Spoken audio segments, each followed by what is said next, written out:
कहानी शुरू होती है और हमें एक लड़की दिखाई जाती है जिसमें बहुत तरह की पावर होती है और इस वजह से उसका कोई भी फैमिली मेंबर उसे एक्सेप्ट नहीं कर रहा था। तो सब डिसाइड करते हैं कि उसे बोली में सेल कर देंगे। उस लड़की को 100 से भी ज्यादा लोगों के सामने रखा जाता है। इतने में एक लंबा सा आदमी आता है जिसके बड़े बड़े सींग होते हैं। वो उस लड़की को $5 मिलियन में खरीद लेता है। वो आदमी उसे एक अजीब सी जगह लेकर जाता है जहाँ कई सारे अजीब क्रिएचर घूम रहे होते हैं। फिर वो रूम तक पहुंचते हैं। फिर वो आदमी अपना मास्क हटाता है। वो हम देखते हैं कि वो आदमी पूरी हड्डियों का था। वो उस लड़की से कहता है कि तुम बहुत ज्यादा किस्मत वाली हो जो इस तरह से पैदा हुई हो। फिर वो अपना बचपन याद करती है जो कि बहुत बुरा और दर्दनाक था, जिससे उसे लगता है कि वो किस्मत वाली तो कभी नहीं हो सकती, जिससे वो बहुत घबरा जाती है। वो आदमी उसे जोर से गले लगा लेता है। वो नहीं चाहता है कि वो लड़की अपने आप को और ज्यादा नीच समझे। जब उसकी आंखें बंद होती हैं, वो उसे एक बहुत ही खूबसूरत जगह पर लेकर जाता है। वो बताता है कि वो इतनी सी देर में जापान से फ्रांस आ गए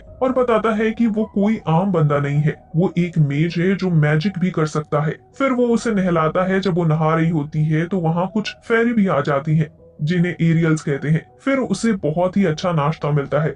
एक लेडी जिसका नाम सिल्वर है, वो उस घर की केयर टेकर है। उसे बहुत टाइम के बाद ऐसा ट्रीटमेंट मिल रहा था। एलायंस उसे बताते हैं कि उसे अब ट्रेनिंग दी जाएगी और वो भी एक मेज बनेगी।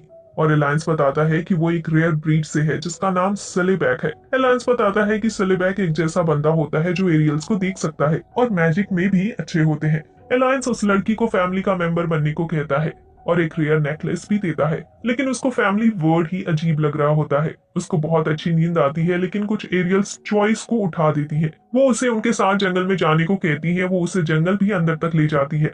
फिर एरियल चॉइस को उनके दुनिया में जाने को कहती है, लेकिन वो एरियल्स को मना कर देती है क्योंकि पहले उसके पास कोई नहीं था, पर अब अलायंस है। इतने में अलायंस वहां आ जाते हैं और चॉइस को वापस ले जाता है। अलायंस चॉइस से कहता है कि वो उसे खुश रखेगा। इसके बाद चॉइस 2 दिन तक सोती है। चॉइस के उठने के बाद अलायंस उसे शॉपिंग पर ले जाता है और अपना चेहरा एक नॉर्मल इंसान में बदल लेता है जिसे कोई भी उसे पहचान न ले। अलायंस चॉइस को एक लाइब्रेरी में ले जाता है जिसके अंदर एक छुपी हुई वर्कशॉप होती है जहां चॉइस एंजेलिका से मिलती है जो मैसेज के लिए इक्विपमेंट बनाती है। एंजेलिका को पता नहीं होता कि चॉइस एक सेलेबैक है और वो उसे एक क्रिस्टल देती है और उसे चेंज करने को कहती है। चॉइस उसे एक सुंदर गार्डन में बदल देती है जिसके पावर को देखकर एंजेलिका हैरान हो जाती है। अलायंस एंजेलिका से कोई ऐसा इक्विपमेंट मांगता है जिससे चॉइस अपनी पावर को हैंडल कर सके। इक्विपमेंट खरीदने के बाद फिर वो दोनों वापस घर आ जाते हैं और आके देखते हैं कि एक बंदा जिसका नाम साइमन होता है वो उन दोनों का इंतजार कर रहा होता है। उसे अलायंस से मिलना था।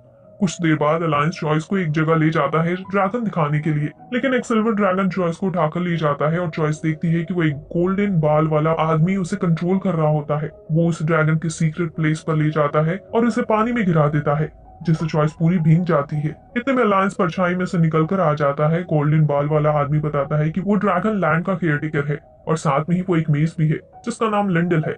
लिंडल को अलायंस से कुछ बात करनी थी, इसलिए वो चॉइस को बेबी ड्रैगन के साथ खेलने के लिए छोड़ देते हैं। कुछ देर के खेलने के बाद चॉइस देखती है कि पूरा ड्रैगन वहां होता है जिसकी जिंदगी खत्म होने वाली होती है। चॉइस उसके लिए दुखी हो जाती है। ड्रैगन का नाम नेवीन होता है और चॉइस अपनी पुरानी जिंदगी को याद करती है और याद करती है कि वो सुसाइड करने वाली थी। नेवीन चॉइस को देखता है कि वो परेशान हो रही होती है तो वो चॉइस को अपनी आखिरी उड़ान पर ले जाता है। फिर जब वो वापस आते हैं तो चॉइस देखती है कि नवीन पेड़ में बदल रहा है। नवीन चॉइस से कहता है कि जब भी अकेला फील करना तो मेरे पास आ जाना। चॉइस इस दुनिया से परेशान हो जाती है और अलायंस के पास जाने लगती है, लेकिन जाते हुए चॉइस चक्कर खाकर गिर जाती है। जब चॉइस उठती है तो वो देखती है कि एक बोलने वाली बिल्ली उससे बातें कर रही है। अलायंस बताता है कि ये बिल्ली 9 जिंदगियां जिएगी और ये अपनी 7वीं जिंदगी जी रही है। फिर वो एक जगह पर जाते हैं जो पूरी तरह से बिल्लियों से घिरा हुआ होता है। वो बिल्लियां चॉइस को अपनी रानी के पास ले जाती है। रानी बिल्ली अपना नाम मॉली बताती है और वो ये भी बताती है कि वो एक लड़की के साथ रहती है जिसे मॉली अपनी मास्टर मानती है। मॉली को चॉइस की हेल्प चाहिए होती है। फिर मॉली चॉइस को एक स्टोरी सुनाती है। वो बताती है कि बहुत साल पहले एक ईवल बंदा था जो बिल्लियों को मारना पसंद करता था।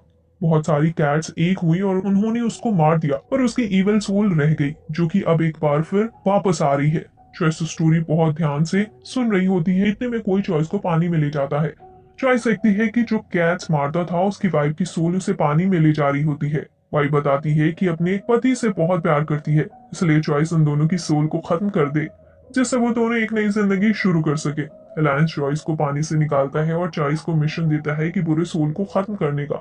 रात में चॉइस तैयार होती है और लैंप लेकर निकल जाती है ईवल सोल की तरफ। चॉइस अपनी मैजिक शुरू करती है। इससे पहले दो लोग उसे पकड़ लेते हैं जिनका नाम रेनफ्रेड और एलिस होता है। वो साइंस का इस्तेमाल करते हैं मैजिक करने के लिए। चॉइस अब हैरान हो जाती है जब वो उसे बताते हैं कि वो जल्दी मरने वाली है और वो दोनों चॉइस को टेस्ट सब्जेक्ट के रूप में ले जा रहे थे। वो चॉइस का नेकलेस निकाल देते हैं, सोचते हैं कि ये ट्रैकर हो सकता है। चॉइस सबसे परेशान हो जाती है और आजाद होकर वहां से भागने लगती है। इतने में वहां एलायंस आ जाता है। एलायंस ऐसा पहला इंसान था जिसने चॉइस का एक फैमिली की तरह ख्याल रखा था। एलायंस चॉइस से कहता है कि इविल सोल को मारने का काम शुरू रखो। मॉली भी चॉइस की हेल्प करने के लिए आ जाती है और एलायंस जब तक उन दोनों को संभाल रहा होता है, चॉइस मैथ्यू की मेमोरी में जाती है, जिससे उसे पता चलता है कि एक सॉर्सेरर मैथ्यू को बताती है कि उसकी वाइफ मीना के पास ज्यादा टाइम नहीं बचा है। मैथ्यू को उस बचाने के लिए एक एंटीडोट बनाना पड़ेगा, जिसको बनाने के लिए मैथ्यू टाउन की कैट्स को मारना शुरू करता है। एक दिन मीना वहां पहुंच जाती है जहां मैथ्यू सभी कैट्स को मार रहा था। मैथ्यू मीना को जबरदस्ती वो एंटीडोट पिला देता है, जिसकी वजह से मीना तुरंत पिघल जाती है। सॉर्सेरर उसे बताती है कि मेडिसिन थोड़ी गलत बन गई है, हम इसे ठीक कर सकते हैं। तो मैथ्यू अपनी वाइफ की पालतू कैट को मारने जा रहा होता है, लेकिन वो कैट मैथ्यू के गले पर काट लेती है और बाकी की कैट्स भी वहां आ जाती हैं, जिससे मैथ्यू मर जाता है।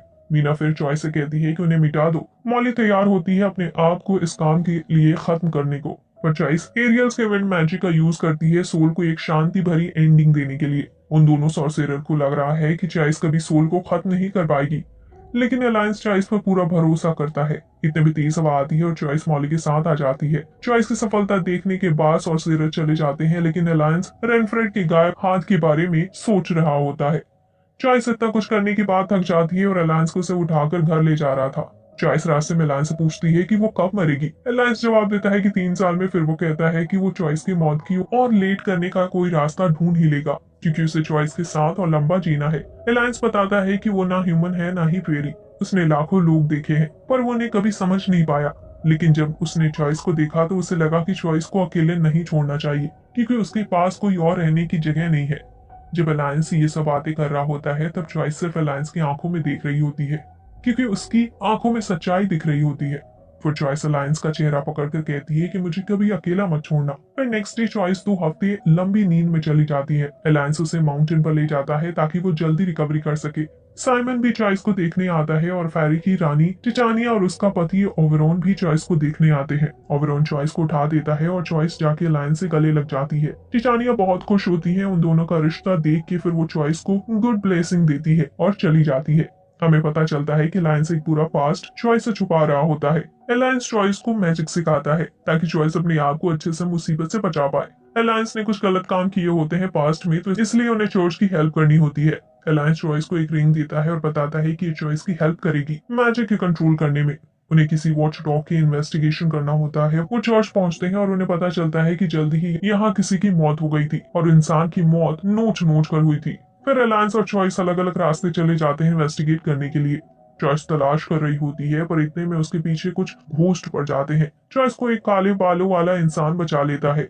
वो इंसान वही डॉग होता है जिसकी वो तलाश कर रही थी, पर वो देखती है कि डॉग घायल है। चॉइस उसकी हेल्प करने की कोशिश करती है और इतने में एलिस वहां आ जाती है और डॉग को ले जाने को कहती है और चॉइस उसे अपनी मैजिक से सुला देती है। डॉग का नाम उलस होता है। वो बताता है कि जब से उसके मास्टर की डेथ हुई है वो बहुत ही परेशानी झेल रहा है और अपनी मेमोरी चॉइस के साथ शेयर करता है और बताता है कि चॉइस के बालों का कलर भी उसके मास्टर इसाबेल की तरह है। अलायंस वहां पहुंचता है और एलिस भी नींद से उठ जाती है। उलस अलायंस से हेल्प मांगता है क्योंकि एक सॉर्सेरर जो उसे ब्लैकमेल करके क्रिएचर बनवा रहा है जिनका नाम सिमर्स है। अलायंस हेल्प के लिए मान जाता है, लेकिन इतने में कोई उन पर अटैक कर देता है और चॉइस वो अटैक अपने ऊपर ले लेती है। अटैक करने वाली का नाम कर्ताफिल्स होता है, जिसके बारे में अभी बताता है। अलायंस चॉइस को इतना घायल नहीं देख पाता है और एक बड़ी मॉन्स्टर में ट्रांसफॉर्म हो जाता है। उलस चॉइस को पकड़ता है। चॉइस उलस की मेमोरी देखने लगती है। वो देखती है कि उलस को हमेशा लग रहा होता है कि उसका मास्टर वापस आएगा, लेकिन ऐसा नहीं होता और उलस चॉइस को भी नहीं खोना चाहता। किस्मत से चॉइस होश में आ जाती है। अलायंस कर्ताफल्स को मारने वाला होता है, लेकिन चॉइस अलायंस को रोक देती है। रेनफोर्ड आता है और कर्ताफल्स को शूट कर देता है, लेकिन वो रीजनरेट हो जाता है। चॉइस से सब देख नहीं पा रही होती, पहले मीना और अब इसाबेल। चॉइस को अपने ऊपर से कंट्रोल जा रहा था और चॉइस का मैजिक बढ़ता जा रहा था। इतने में ब्लू फ्लेम फेरी आ जाती है, जिससे चॉइस कंट्रोल में आ जाती है और उलस अपनी इच्छा के बारे में बताता है।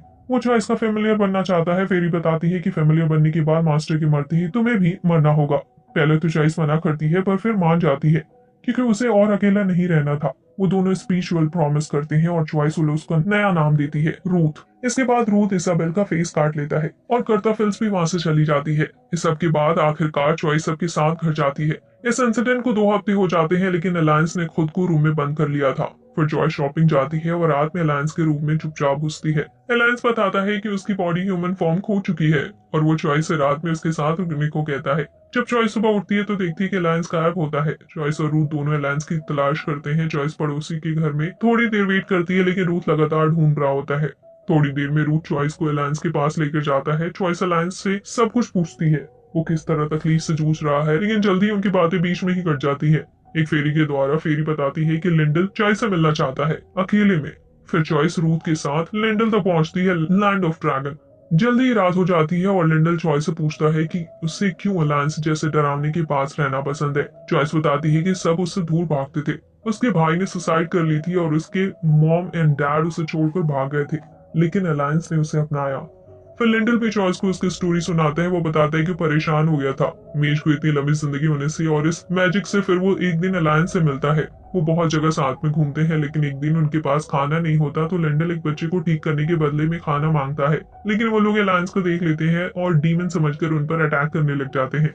बचने के लिए लिंडल कहीं टेलीपोर्ट हो जाता है जब वो सर्वाइव कर रहे थे। जब तब अलायंस लिंडल को बताता था कि शायद उसने पहले इंसानों को खाया है, लेकिन ये सुनने के बाद भी चॉइस अलायंस से नहीं डरती। फिर लिंडल चॉइस के बाल काट देता है और चॉइस को एक लकड़ी देता है और उससे कुछ बनाने को कहता है। चॉइस उसमें पूरा दिन लगा देती है। रात हो जाती है। लिंडल फेरी को बुला लेता है। चॉइस उनके साथ डांस करती है, लेकिन वो ये सब अलायंस को दिखाना चाहती थी। फिर चॉइस पानी पर मैजिक करती है, जिससे अलायंस पानी में दिखता है, जिससे वो दोनों एक दूसरे से बात कर पाते हैं। अलायंस बताता है कि उसके बिना घर बहुत खाली खाली लग रहा है। चॉइस कहती है कि वो जल्दी ही आएगी और अपनी फीलिंग्स भी शेयर करेगी। अलायंस के साथ ही सुनकर अलायंस को और भी याद आने लग जाती है। चॉइस लकड़ी छील देती है और फिर लिंडल चॉइस के बाल और कुछ हीरे से उसे रेड कर देता है। चॉइस जैसे ही उसे छूती है वो टेलीपोर्ट हो जाता है, जहाँ वो नेवीन से फिर मिलती है। नेवीन चॉइस से कहता है कि जो भी तुम्हारे दिल में है कह दो। फिर चॉइस बताती है कि पहले उसे डर लग रहा था अलायंस उसे घर से निकाल ना दे। फिर उसे लगने लगा था कि ऐसे में अलायंस ने बाकियों को अपने से दूर कर दिया, वैसे उसे भी ना कर दे। नेवीन चॉइस को मोटिवेट करता है और चॉइस को अलायंस के पास जाने को कहता है।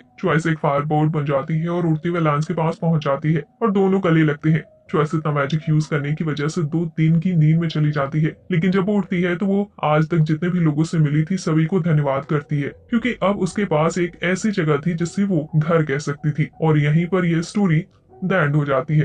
तो आपको स्टोरी कैसी लगी हमें कमेंट बॉक्स में जरूर बताइएगा। साथ ही साथ वीडियो को लाइक करें और जो लोग चैनल पर नए हैं चैनल को सब्सक्राइब करें और बेल आइकन को भी दबाएं, ताकि नेक्स्ट वीडियो का नोटिफिकेशन आपसे मिस ना हो। हम मिलते हैं नए स्टोरी के साथ नए वीडियो में, तब तक के लिए धन्यवाद।